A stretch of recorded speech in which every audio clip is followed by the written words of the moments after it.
Kristina, and I'm a supervisor at the Wyerton branch. Today I'm going to share with you some exciting new titles for the later half of 2025. The first book I have is Lloyd McNeil's Last Ride by Alex Award-winning and Edgar-nominated author Will Leach, who's also known for his titles How Lucky and The Time Has Come. The premise of this story sounds slightly depressing. The main character, who's a police officer, has just found out he has months to live because of an inoperable brain tumor. He also has a teenage son who he doesn't think he'll leave enough money behind to support. So what will he do? Pick up this story for a twisty, adventurous, hilarious, and ultimately uplifting story.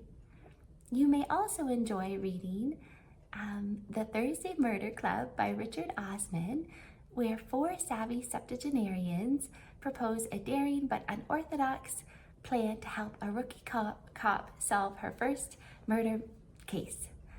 Or The Mostly True Story of Tanner and Louise by Colleen Oakley, that has a very similar cover and follows a college dropout and an 84-year-old woman on the run for police. The next title I have for you is called The Last Light Over Galveston. This is a historical fiction title that centers around a famous hurricane in Galveston. It's set in the 1900s and is a gripping tale of endurance of storms beyond our control, both personal and natural. The main character is trying to escape her past and finds refuge at an orphanage on the beautiful island of Galveston. Eager to stay under the radar, she adopts a false name and hides the details of her past from everyone, including a young meteorologist who she forms a quick bond with. But when a reminder of her former life shows up in town as a hurricane brews off the coast, she must weigh the cost of revealing her true identity. If you enjoy gripping historical novels set during natural disasters, you may also enjoy The Stars Are Fire by Anita Shreve, which follows a young mother's survival through a wildfire with her family.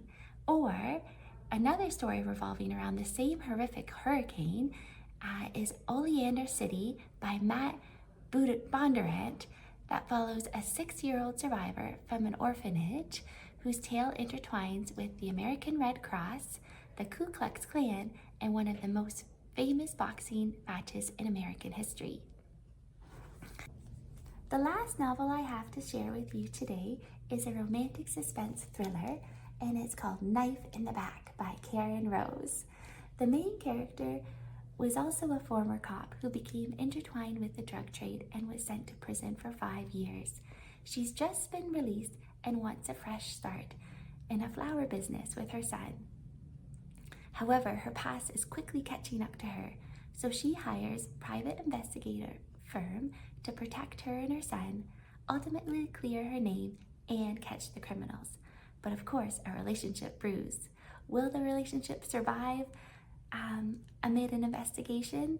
Will her name be cleared? If you enjoy these types of novels, you may also wish to continue with The Conspiracy by Kat Martin, or for a darker story, try Keep Her Safe by K.A. Tucker, about a police corruption, family secrets, and illicit affairs. I hope you enjoy some of these novels.